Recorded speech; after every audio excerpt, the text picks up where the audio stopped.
Magandang araw sa atin lahat mga kababayan. Saan man panig kayo ng daigdig naron, dito na naman tayo sa another episode ng ating vlogs, Badong Aratelis po.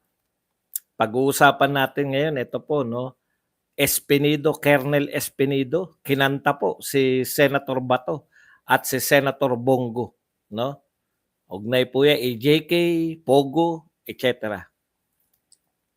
Pag-uusapan din po natin, ito po si Abante, si Congressman Abante ay nagsalita na po na kakaltasan, no? Pakakaltasan niya yung budget ng Office of the Vice President. Hindi po dahil sa may nakita sila ng mga palpak, kung hindi dahil po sa attitude. Oh, attitude. Sumausaw din po itong si Arnold Good Boy. Arnold Good Boy Clavio dito po sa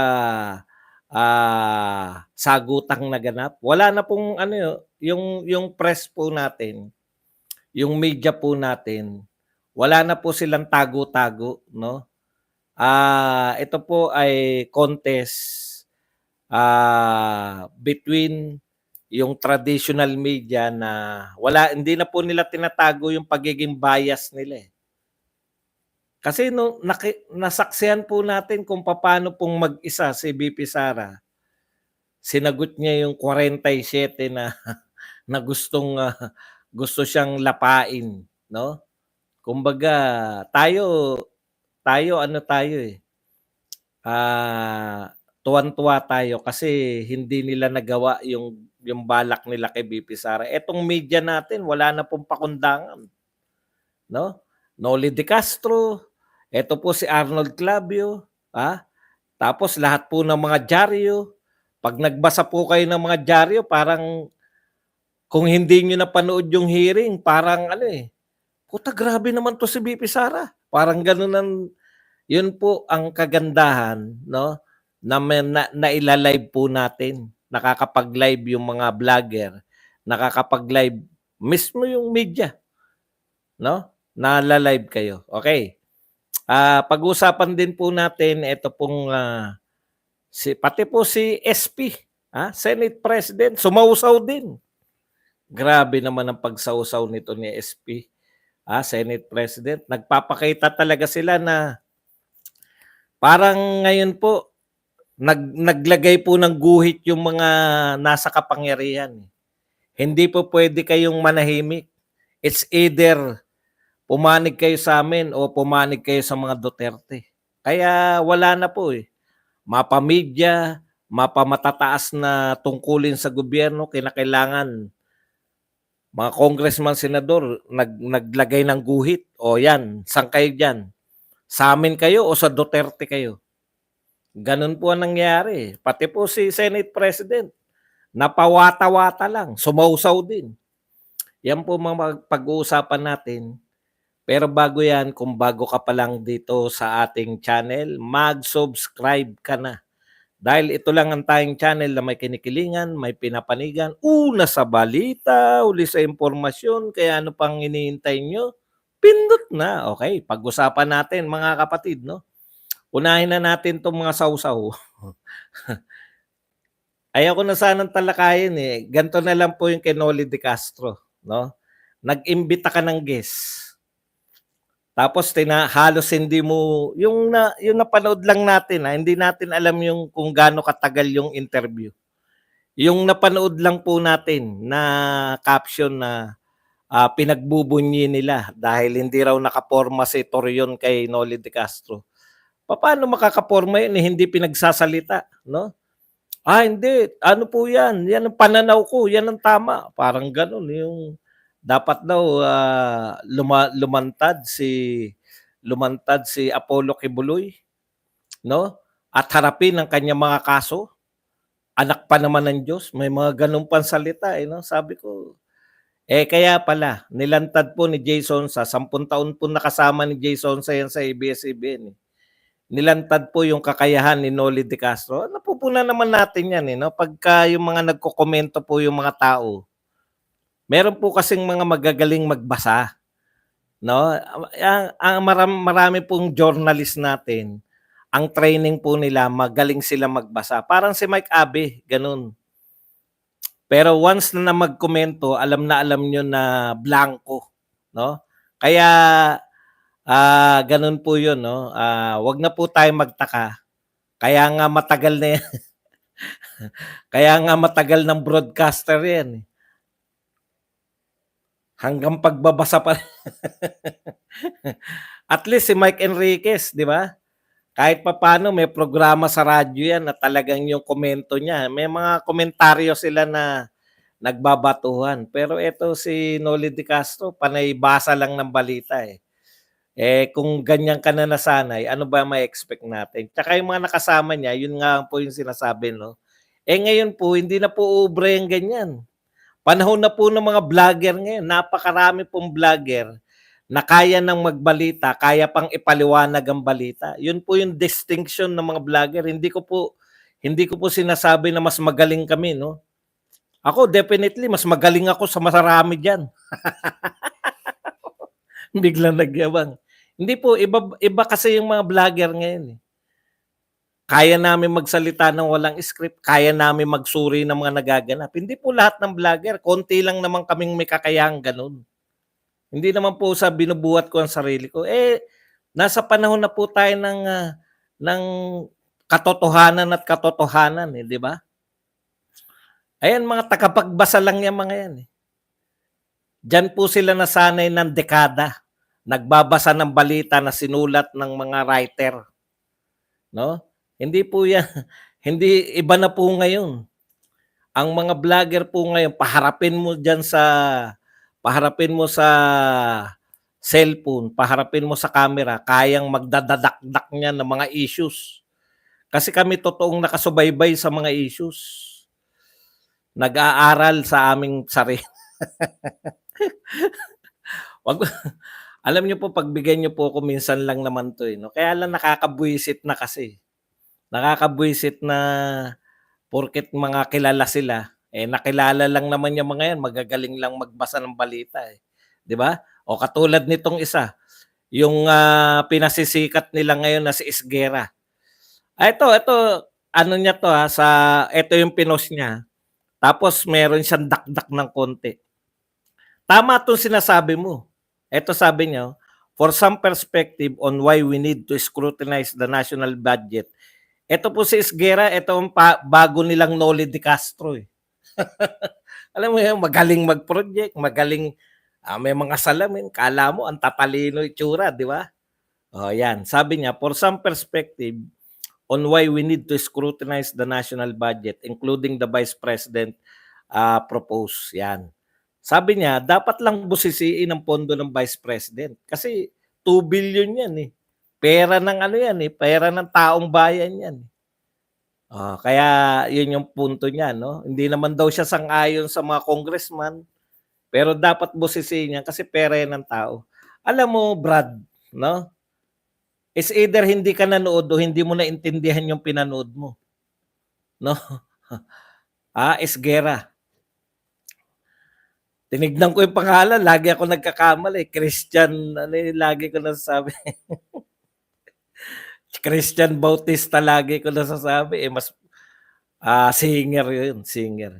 Alam mo eto, tanong ko sa'yo, nanood ka ba ng budget hearing, 'no? Nakita mo ba na ang ginagawa ro'n, alam mo ba yung sentro ng tanong nila, hindi naman budget ni VP Sara sa 2025, kaya nga yun yung nire-react ni GMA, eh. Budget sa 2025 ang pag-usapan dapat, hindi yung ang pinag-uusapan yung confidential fund nung 2022. Ang tanong, meron bang confidential fund na hinihingi? Wala namang confidential fund na hinihingi, eh.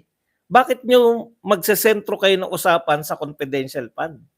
Kung gusto niyong imbestigahan yung confidential fund, mag-imbestiga kayo, ang dami niyong iniimbestigahan, oh. Bakit sa budget hearing ng 2025 niyo iniimbestigahan yung hindi mo alam yan, Esguerra. Ang nagaganap, political persecution, continuous political persecution against sa Duterte family. Yun po ang nagaganap, no? Continuous political persecution, lahat po 'to. Continuous political persecution para sa Duterte family and friends and supporters. 'Di ba? Supporters lahat 'yan, eh. Bongo, Bato, si Harry Roque, si Pastor Quebuloy. Wala tayong naririnig na inuusig yung mga protector ng Pogo ngayon. Ngayon, wala bang Pogo ngayon? Meron. Wala bang kriminalidad ngayon? Meron. Wala tayong pinag-uusapan na mga protector ngayon. Wala tayong pinag-uusapan na pinananagot sila sa 1.4 billion na budget na flood control. A day, a day. Wala tayong pinag-uusapan. Mas gusto nilang pag-usapan yung 125 budget, half a year budget. Half a year budget, 125 million. Ikumpara mo nga yan sa 1.4 billion a day. Tapos yun, merong program, merong pinuntahan. Binabasa ni Castro. Ito po ay reward. Binigay na reward. Ibig sabihin, ito po, yung 125 na yan, mula po sa, kung kayo po marunong makinig, may pinuntahan po at ang tinatanong lang nila, tama ba yung pinuntahan? Hindi po napunta sa bulsa ni BP Sara. Sila na nagpapatunay. Binabasa nila eh. Ito po, katulad nito, reward. Ayaw nyo bang paliwanag to? I forgo. Di ba? I forgo na eh. Kasi convicted ka. Binabasa mo, may pinuntahan pala. Reward, ako na magpapaliwanag. Ano yung reward? Sa mga nagtuturo yun, ng mga katulad mo. Extension na yata ng COA. Ang pugad ni Romualdez, yun, pinaikot-ikot si Vice President Sara. Sila namuti mata ng kongresista sa magandang BP natin. Thank you very much, Jake Lockhead, sa $10. Yun na naganap para sa impormasyon mo, Isguera, no? Bakit naman papasok? Parang tinatrap nila si BP Sara, bakit naman siya papasok sa trap na hindi siya makakalabas? Wais po eh. Nadudulas nga eh. 2 pagkakataon, nadulas po sila. Unang pagkakataon, nasabi ni Kimbo, stick to the plan. Dinideny niya. Kaya sabi ni BP Sara, basahin nyo. Ayaw ipabasa. Kasi talagang sinabi niya, stick to the plan. Alam niyo po, pag lagi nasa utak mo yan, mabubulalas mo yan. Di ba? Kasi ito, yung bibig natin, di ba may kasabihan? Ang manyak nahuhuli sa... Biro lang. Okay. May kasabihan tayo, di ba? Yung doon nahuhuli sa bibig.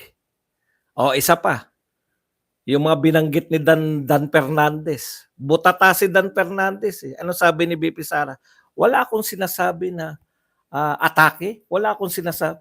Lahat ng sinabi ni Dan Fernandez. Hindi sinabi ni BP Sara nung time na yun. Anong sundot ni BP Sara? Ganyan po talaga eh. Nagkakahalo-halo na script. Alam na ni BP Sara na may script kayo. Nahalata nga namin na scripted eh. Magbabasa lahat. Meron pang mga atake na alam na namin eh. Dahil kay BP Sara. In-expose kayo. Masama po ba yun? No? Masama yun kung anti-Sara Duterte kayo. Kasi gusto nyong matrap si BP Sara eh. Diba? Hindi siya pumasok sa pang-tatrap nyo. Wala naman pala sa sinabi yun. Yun po yun, yung kaiisip. Eto ang linya ko. Eto yung linya ko eh. Yun yung sinasabi ni BP Sara na nagkakabuhol-buhol na yung script. hindi na nila alam kung ano yung script at ano yung katotohanan. Kasi kung ikaw wala kang script, pakikinggan mo si BP Sara, babarahin mo siya mula dun sa mga sinasabi niya. Pero pag may dala-dala kang script, yun yung point ni BP Sara dun. Pag may dala-dala kang script, nalilto na sila eh. Stick to the plan. Sino ba makakaisip nun na stick to the plan? Yung mga tao na pumunta ron at may plano sila. At kung ikaw ang magdadala, stick to the plan ang gusto mong sabihin sa mga kasama mo. Pero nadulas ka ng pananalita. Di ba? O yung isa naman, nagsalita ng mga bagay na hindi sinabi ni BP Sara. Kaya nga sabi niya, basahin nyo. Kung sinabi ko yan. Yun yung problema nang naghalo na yung nalito na sila sa sarili nilang script at sa mga sinasabi doon. Yun po yun. Yun na naganap. Esgera para sa kaalaman mo. Wala scrutiny. Hindi nga nila in-scrutinize yung, kita mo yung nagtanong si Magsaysay. Meron po bang budget para sa senior citizen? Meron po. Hindi po namin dinidistinguish. O kasi yung tanong niya pang senior citizen. At budget ngayon, kasalukuyang budget. Nung nahalata na ni BP Sara, eto na yung script. Papunta na ron sa, yung iba nagtatanong, lahat sila nakasentro sa confidential fund doon 2022. Walang kinalaman ngayon dahil wala namang confidential fund sa 2025. Okay, syempre, tinira natin tong pambira ni Manyakol Arnold Clavio. Sabi ni Arnold Clavio, kita nyo, wala na sila, no? Hindi na sila nagde-deny na unbiased kami, no? GMA, tagal nyo. Ngayon, naunawaan ko na, GMA. Naunawaan ko na, kasi nagtataka tayo nun eh. Sabi ko nga nun, nung lumabas yung issue ni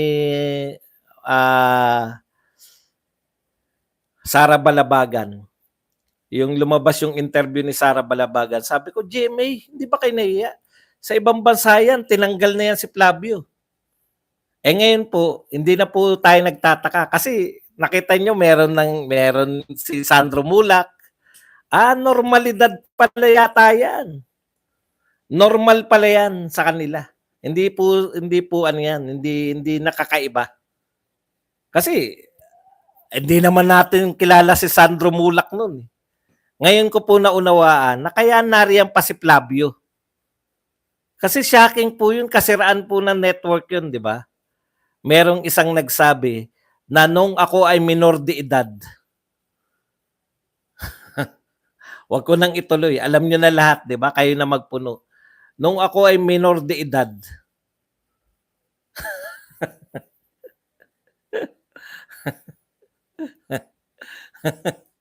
Ngayon ko naunawaan kung bakit, no? Kung bakit po normal pala yan. Sandro Mulak lumabas eh. Yun pala yun. Yun pala ibig sabihin. Okay. Ito po ang sinabi ni Clavio. Pasensya na kayo ha. Ganun lang talaga pagtalakay natin. Yan po yung walang script na pagtalakay. Kung saan-saan napupunta. Naintindihan? At least alam ko yung sinasabi ko.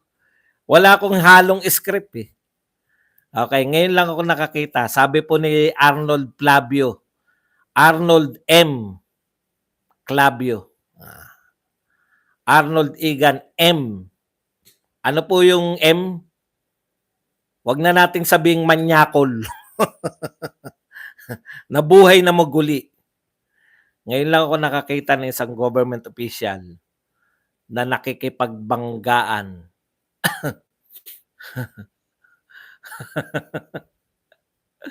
Sa mga kinatawan ng taong bayan. Thank you very much kay Olivia Lakap na nagbigay sa atin ng $9.99 dollars na pangkape. Yan. Walang napala ang Congress. Let's support BP Sara Duterte forever from Sacramento, California, USA. Kayo ba kapag humingi kayo, ngayon lang ako nakakita ng isang government official na nakikipagbanggaan sa mga kinatawan ng taong bayan. Kayo ba kapag humihingi kayo ng baon sa inyong magulang, ikaw pa ba ang mayabang o magmamalaki? Komento ng veteran broadcaster Arnold M. Clavio. Ano po yung M? Manyakol Clavio. Bakit manyakol? Alam niyo.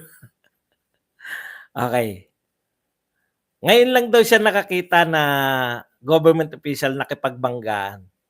Tama po 'yon sa government official. Ang tanong ko sa iyo, Clavio, nakakita ka na ba na ginisa na Vice President sa mga budget hearing? Yung sinalang talaga. Nakakita ka na ba na Vice President na inusisa o gustong idiin? Nakakita ka na ba na inimbestigahan sa budget hearing na Vice President? Wala pa. O, 'di ba? Alam mo kasi, Flavio, no? Hindi pangkaraniwan na government official si VP Sara. Hindi siya pangkaraniwan na government official. Siya ay pinakamataas, pangalawa sa pinakamataas na government official. 'Di ba? Pangalawa siya sa pinakamataas. Wala pa rin po akong nakita na sinisigawan yung Vice President, no? Ang tawag po diyan, Clavio. At saka si VP Sara, yung distinction ni VP Sara sa mga hindi po nakakaalam.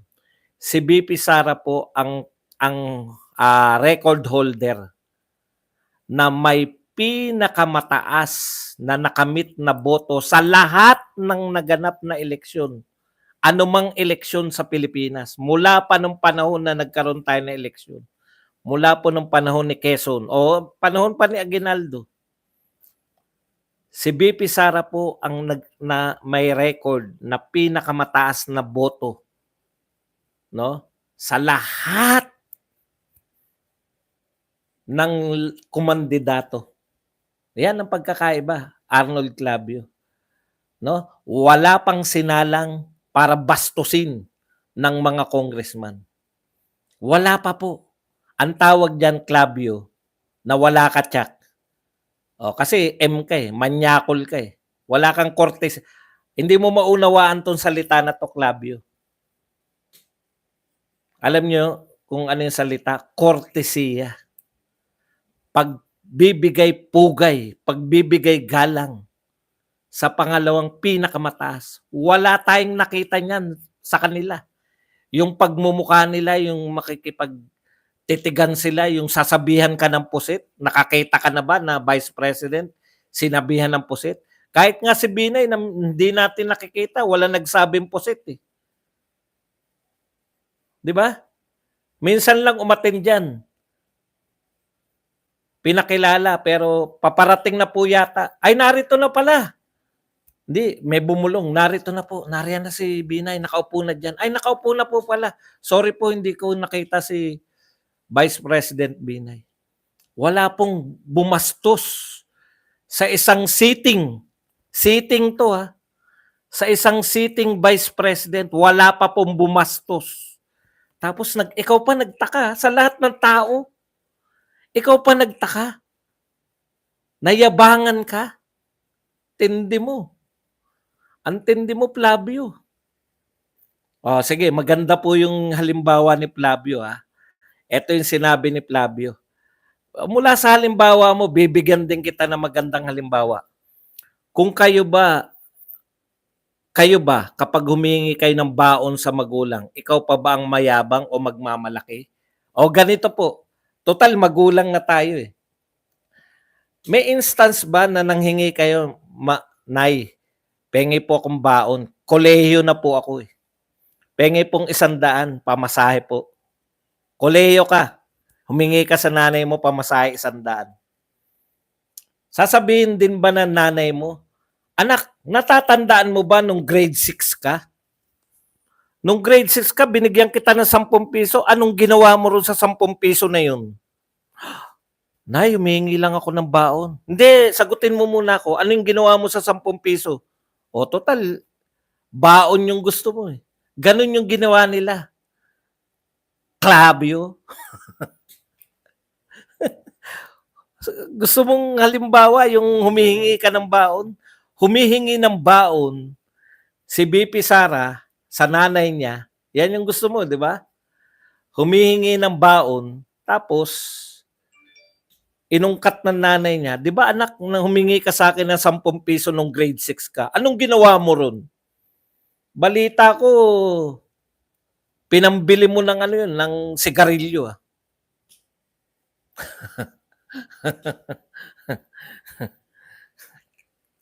Ganun po yung ginawa sa Congress. Nanghihingi ng budget ngayon, ang inuungkat yung budget noon. Eh wala na yung item na yun eh.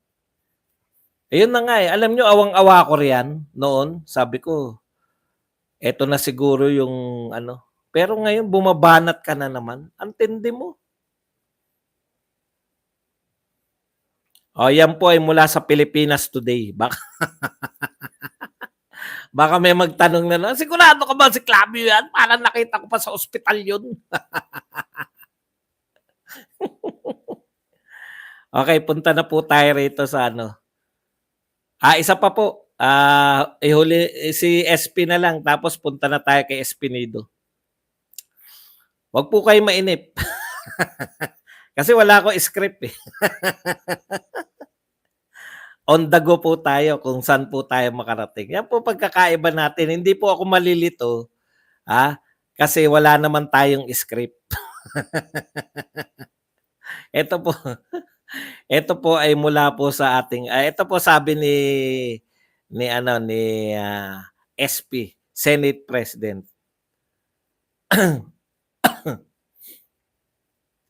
My take on it, dahil pinanood ko kahapon si Senate President to, tila hindi sang-ayon at sanay si Vice President Duterte na tinatanong siya at hindi siya sinasang-ayunan.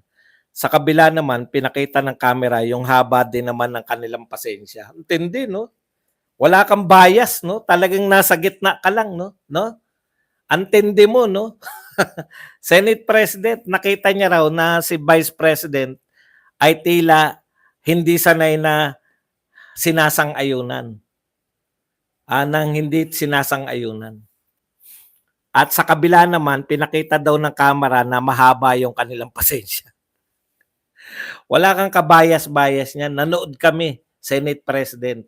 Hindi niyo na maloloko ang taong bayan, no? Ang ginagawa nila ngayon, lahat ng kakampi, magsalita kayo. Banatan nyo si BP Sara. Yun lang po yan. Kaya lahat ng maririnig nyo sa kanila, ganyan. Clavio, Molly de Castro. Ito si Senate President. Sinasama ko po yung media. Kasi ang laki na impluwensya niyan eh. Kagagaling ko lang po sa sakit. Sabi ni Flavio, anong kagagaling lang sa sakit? Bumangon ka dyan at magsalita ka laban kay BP Sara. Hindi po kayo pwede dyan. O eto naman. Hindi ka bias, no? Halatang halata na hindi ka kampi. Huwag na natin talakayin. Huwag na natin talakayin, SP. My take on it, pinanood ko kahapon, tila hindi sang-ayon at sanay si Vice President Duterte na tinatanong siya at hindi siya sinasang-ayunan. Alam mo kung saan siya hindi sanay? Hindi siya sanay na binabastos siya. Pero sanay siya kung paano niya i-treat yung mga bastos. May maganda na tayong halimbawa dyan, mayor pa lang siya. Ano sabi niya? Hintayin mo ko, sheriff. Hintayin mo ko bago ka maggiba ng bahay. Pagdating niya ron, ginigiba na yung bahay. Asan si sheriff? Tama yun sinasabi mo. Hindi siya sanay, pero hindi yung hindi sumasang-ayon.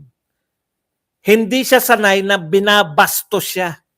Kahit nung mayor pa siya. Yan yung ilagay mo sa kokote nyo. Kayong mga bastos. Hindi sanay, waiter escudero, hindi siya sanay na binibigyan siya ng ginagawa siyang waiter. Hindi siya sanay. Hindi siya sanay magsipsip. Hindi siya sanay tatayo na parang wala naganap kahit pinagmukha kang tanga sa lahat ng tao. Yan ang hindi siya sanay. Ngayon, yun, hindi siya sanay dun. Hindi siya sanay na binabastos siya at hindi siya papayag na babastusin siya ng mga convicted. Lalo nang hindi siya sanay, lalo na sana sinubukan mo. Sana sinubukan mo. Kasi lalong hindi siya sanay sa wala kaming sinasabi, hindi ikaw ang sinasabihan namin. Hindi siya sanay maging waiter. Yun lang. Sanay siya. Mayor pa lang ganyan na. Hindi sanay na binabastos at hindi siya papayag na babastusin. Naintindihan niyo yun? Senate President. Sabay, eto na yung patawa. Siyempre, mahilig magpatawa yan eh. Akala niya nakadagit siya dahil sa patawa eh. Kung kailan na magiging hindi pa. Hindi pala yung mali ako. Ayan, hindi pa rin nagbabagong, ay si Ontiveros pa. Asan na ba yun? Wala rito, sa iba niya sinabi yun. Ayun, tama. Ito pa pala. Maliwanag sa napanood ko kahapon na tila hindi isang kaibigan si Vice President Sara sa ilang miyembro ng Kamara at sa Kongreso kahapon. At yan din ang gagawin sa inyo pag binastos nyo siya sa Senado. No? Hindi po siya papayag na bastusin. Kahit nung mayor, meron na kaming nakitang video, mayor pa lang siya, hindi na siya pumapayag. Kaya yung mga tokis-tokis mo, kung si Hart nadaan mo dyan sa tokis-tokis mo, hindi mo madadaan sa patokis-tokis yung mga mamamayang Pilipino. Totokesin mo ng mga kaibigan, tot mo. Okay, punta na po tayo rito kay Espinido. Alam po ninyo, ito po naganap, no? Tayo magtapatan tayo, no? Si Pangulong Duterte, narinig ko yan sa Luneta. Hindi ako nagpunta ng Luneta. Sa TV, di ba? Ang daming tao. Yung speech niya, hindi naman siguro ganito, pero ganito po yung laman eh. Pag ako nanalo, PI kayo, papatayin ko kayo. Tama ba ako? Sinasabi niya ba yan sa kanyang mga speeches? Lahat yan, ang sentro po, no? Ang sentro po ng mga ginagawa ng kaya po bumilib ang mga Pilipino, kaya po bumilib ang mga tao. Lagana po ang droga before Duterte. No? Lagana po ang droga. Ang nakatanim po sa utak ko at that time, yung mga balita po sa dyaryo, lola, ginahasa sa ilalim ng tulay. Napagkamalang si Aramina. Sino po yung, anong uri ng tao yung manggagahasa sa lola? At nung tinanong siya, akala niya kasi tingin niya si Aramina, mga sabog sa droga. Lahat po tayo, one time or another, naging biktima tayo niyang mga droga, mga adiksyones, nakakalat, sila yung siga sa daan. No? Kung ikaw po taga-looban, alam mo tong sinasabi ko. Kaya, ganun na lang, kaya nanalo po si Pangulong Duterte sa linya niya po na anti-drugs, anti-corruption, anti-criminality. No? At tingin niya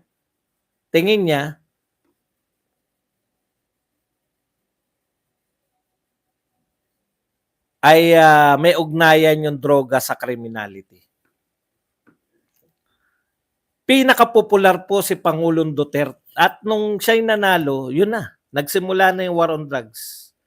At hangang-hanga po yung mga Pilipino, no? Walang amount ng paninira sa war on drugs para masiraan nyo si Tatay Digong. Hanggang ngayon na nakikita na uli ng mga tao, ayan na naman uli, bentahan, laganap na naman po uli. No? Hindi nyo na po mababago yun. Kung tatanungin yung mga tao kung ano yung mas magandang war on drugs, yung ngayon na walang namamatay, actually, relatively, tahimik pa rin po ngayon kasi yan po yung produkto, eto pinaliliwanag ko 'to sa lahat, eh. Yan po yung produkto ng, war on drugs ni Pangulong Duterte. Ang dami po namatay. At tsaka napahinga po tayo ng 6 years na walang bagong naging addict. Siguro 90% masasabi ko o 95% masasabi ko na walang nagsimulang mag-addict nung panahon ni Duterte. Kasi yung impact, eh, yung impact ng tokhang nakatanim sa isip natin yan. Walang hindi addict. Halimbawa, hindi ka addict. Tapos nakita mo, putang dami natutumba. Ito pusher dito, ah. Pusher to dito sa lugar namin, eh. Nakita mo nakabulagta diyan. Yan po yung war on drugs sa mga mahihirap, no? Sa mga mahihirap yan po. Yung nakikita nila at alam po yan sa mga barangay, alam po yan sa mga komunidad. Sino yung mga tulak dito? Alam po nila yan. Huwag na tayong maglokohan. Kilala po ng mga tao, yung mga adik, kilala. Tapos luminis po, nagtago, nagbagong buhay yung mga adik. Yung mga pusher, marami po natumba. Yung iba, nagbagong buhay. Ang dami po, ginagawa nga pong kalokohan, yung nagsitaba yung mga adik nung panahon ni Duterte. Ikaw ba naman, ganun yung sitwasyon mo? Hindi ka adik? Pucha, si Duterte. Panahon, ang pananaw ng mga kriminal noon at adik, ganito. Eric Christian Custodio, thank you very much sa 249 pesos na pangkape. Ang pananaw ng mga addictionist noon, sa mga interview rin, 'di ba, yung mga nagba-viral. Ginawa na po namin 'to kasi pag si Duterte na po ay nanumpa na po, finish na po kami. 'Di ba may mga addict na gano'n nagsasalita sa TV, sinasamantala na po namin kasi huli na 'to, eh. Alam namin pag umupo na si Duterte, finish na kami.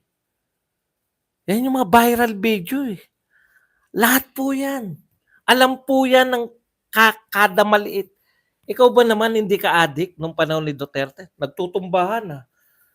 Putya, delikado mga addict, ah. Hindi ako addict, mag-addict kaya ako. Eto po, minana ninyo, napakaswerte po ng sumunod kay Duterte, minana ninyo na may napahinga na 6 na taon na walang naging bagong addict. 95% matitiyak ko na walang naging bagong addict sa panahon ni Duterte. Yung hindi ka addict, tapos mag-a-addict ka dahil trip mo lang. Subukan ko kaya, patayin kaya ako pag nag-addict ako? Walang ganun. Kasi una, nahihirapan sila. Saan sila bibili? Unlike before, laganap yan, eh. Yan pong epekto ng war on drugs. Hindi po namin inaalam bakit sila natutumba, hindi po namin inaalam bakit po nangyayari yan, hindi po namin inaalam ko, 'di ba? Wala po yan lahat. Sa totoo lang, epekto.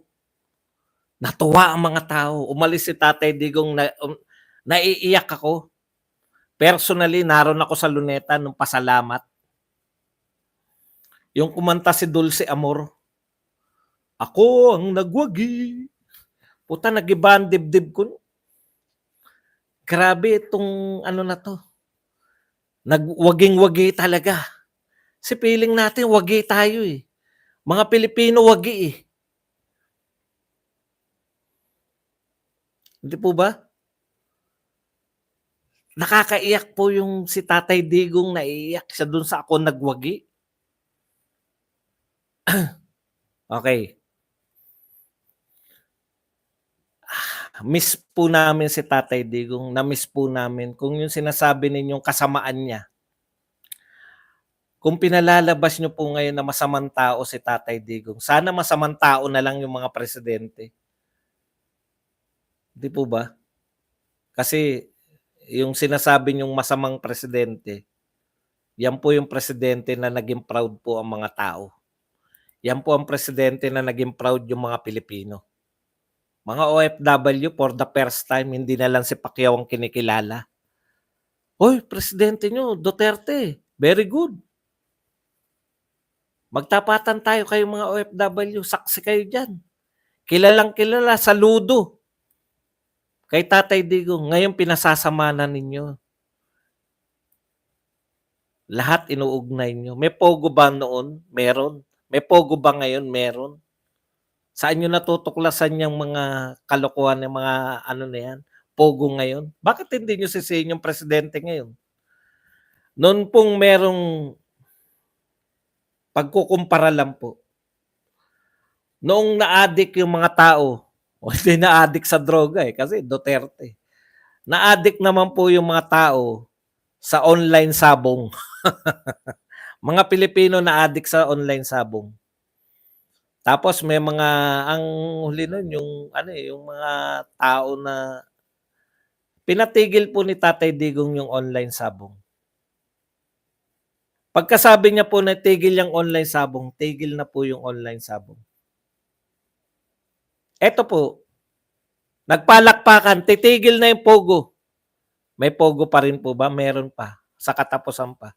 Kung talagang masama yung pogo, kasi ang paglalarawan nila, kada araw may pinapatay, kada araw may pinaparusahan. Bakit po hindi nyo pa ipatigil ngayon na? Baka ubos na mga tao dyan. Tinotorture, pinapatay, tinotorture, ganun yung paglalarawan nila eh. Alam nyo po, inoberan nyo eh, di ba? Inoberan nyo yung pagpapasama. Pero may mga pogo na hindi kayo, may mga pogo na untouchable kayo. Hindi natin alam kung ano yung laman. Porak lang ng porak. Ang gaganda pala ng tao sa porak.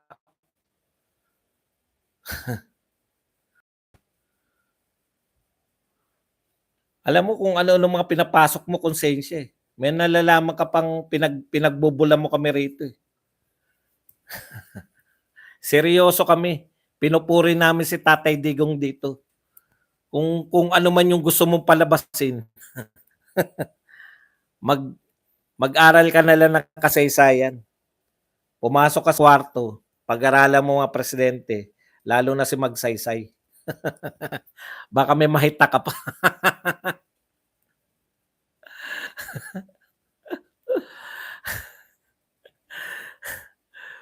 Ngayon po, ito pong kwento ni Colonel Espinido. Alam na po natin yan eh. In fact, natutuwa tayo sa contribution niya, di ba?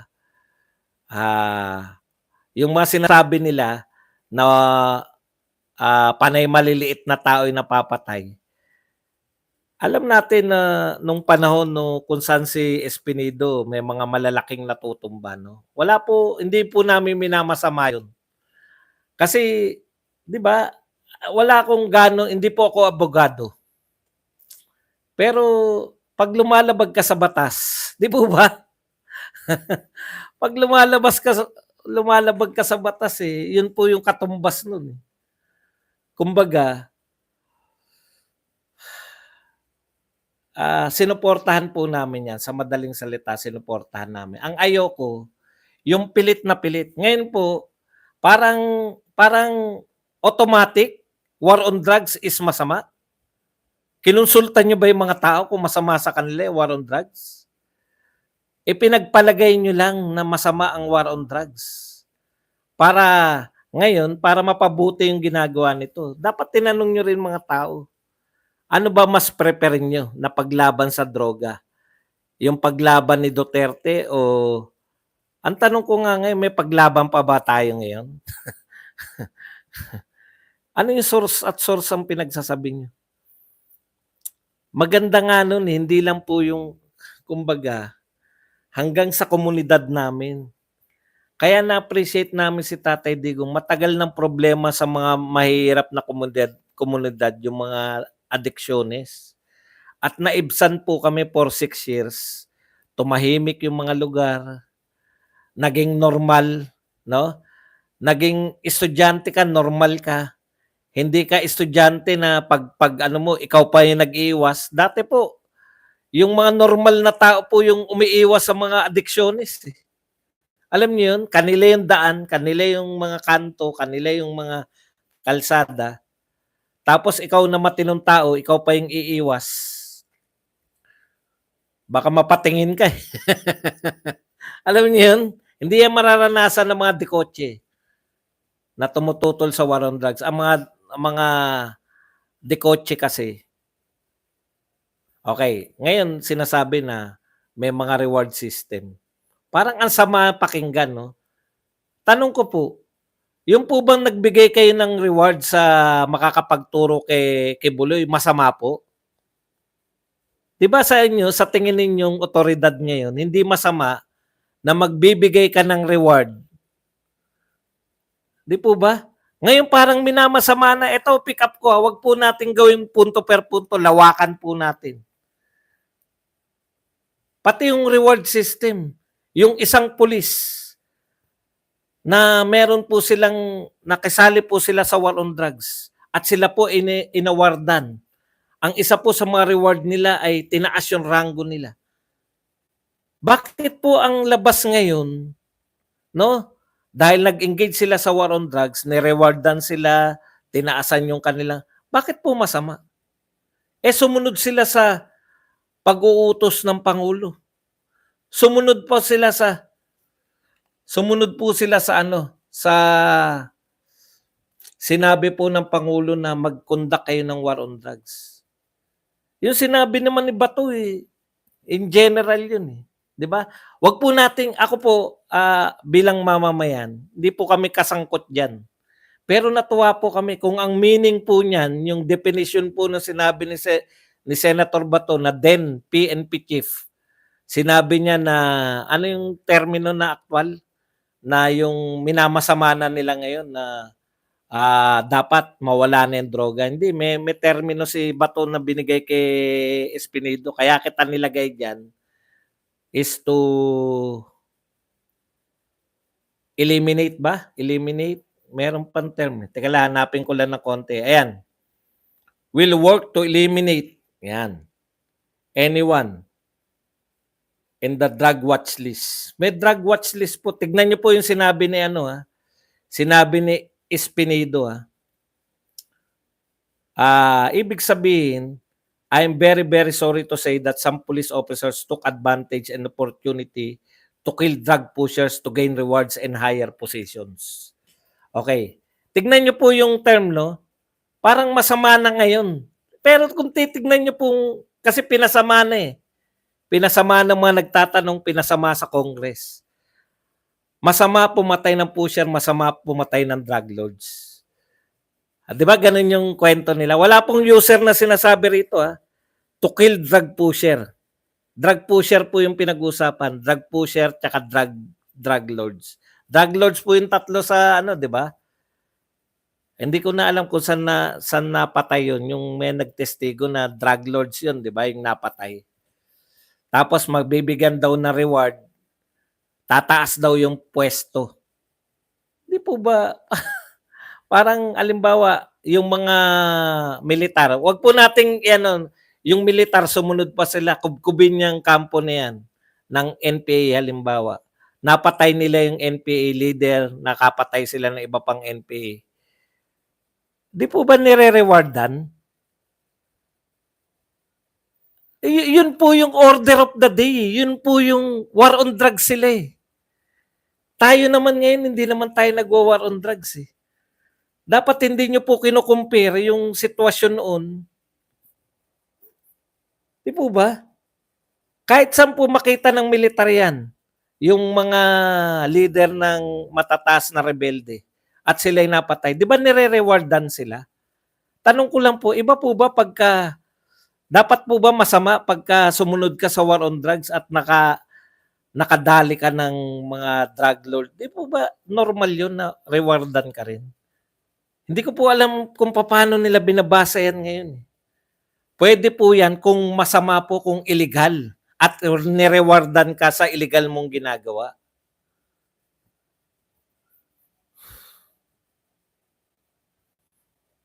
Yun nga. Malamang siya po yung nakinabang ng reward. Bakit po minamasama na ngayon? Okay, sa usapin naman po, ito po yung pilit Ito po yung pilit na pilit nila. Hindi ko po alam kung bakit. Kaya nagtataka ko, ibang-iba po yung mga personalidad sa Pogo, ibang-iba po yung mga personalidad sa AJK. Tama po? Sila kasi Ongto, ang gaganda po Kumpara naman sa mga AJK, tignan nyo lang po yung pagkakaiba. Sa mga Pogo po, sila kasi Ong, tsaka yung iba pa na res, Panay gwapo, panay maganda. Yung dalawa pa ring babae ron ang gaganda pa rin, eh. Yung isa may edad na, maganda pa rin, eh. Iba pong mga personality, iba po yung mga involved, 'di ba? Sila sila Go, Alice Go, magagandang mga tao. Ta's dito, ngayon yung sinasabi naman ngayon na may ugnayan yung Pogo, kay Espinido pala galing yun, kaya sila nagko-conduct ng ganyan, 'no? Kasi ang binibigay na pang-reward, nung una sinasabi ang definite na sinasabi ni Espinido, yung intelligence fund na bibigay na reward. 'Di po ba yun yun? Ay, hindi ko pasensya na po kayo, yung intelligence at confidential fund, binibigay na reward. 'Di po ba dun, yun nga po yung pinagagamitan nun, reward tsaka yung mga, kaya litong-lito po ako, eh. Kunwari nalilito ko, eh. Pero dinadamay ko po kayo. Bakit po naging masama na gamitin yung intelligence fund kung ang programa mo ay anti-war on anti-drugs ka at ginamit mo yung intelligence fund sa anti-drugs? Ano po masama dun? Ano na po yung masama dun? Ulitin ko po, may intelligence and confidential fund yung Pangulo ng Pilipinas at iba pang ahensya. Ang tutok po nila, war on drugs, laban sa droga. Masama po ba na gamitin yun? Hindi. Kasi yun yung tutok ng pamahalaan, eh. Bakit nyo po minamasama ngayon? Tapos para po mas maganda yung ano, yung kwento, yung nagkakabuhol-buhol na script para mas maganda, ipasok yung Pogo money, yung ginagamit na reward. Wow! Naging Pogo money. Kasi may isang mayor na namatay na sinabi kay Espinido. Again, doon na naman tayo sa hearsay. Kinuha ba si Espinido ba yung kumuha ng Pogo money? Hindi po. Eh sino? Sino nagsabi sa kanya? Yung mayor na patay na ngayon. Wow. So, sa totoo po, magkaiba po, eh. Magkaiba po yung AJK tsaka tong Pogo, pero pilit nilang pinag-iisa para ipakita po na talagang sindikato yung si Duterte. Sindikato yung pamumuno ni Duterte. Sa tingin ko naman po hindi. Hindi naman po magiging ganyan yung, gusto nyo po maghanap ng sindikato? Tanungin nyo po bakit hindi bumababa yung presyo ng bigas. Tanungin nyo po kung bakit mayroong pinopondo na 1.4 billion a day pero wala namang plano na flood control na malawakan. Hindi po yun noon kasi mahirap pong i-prove yun. Dahil bumilib po ang mga Pilipino sa panahon ni Pangulong Duterte. Lahat po ng pera ng pamahalaan, kung nagamit po yan sa war on drugs, tagumpay po ang pera ng pamahalaan. Nakuha nyo po? Matagumpay. Pero ngayon, saan ginagamit?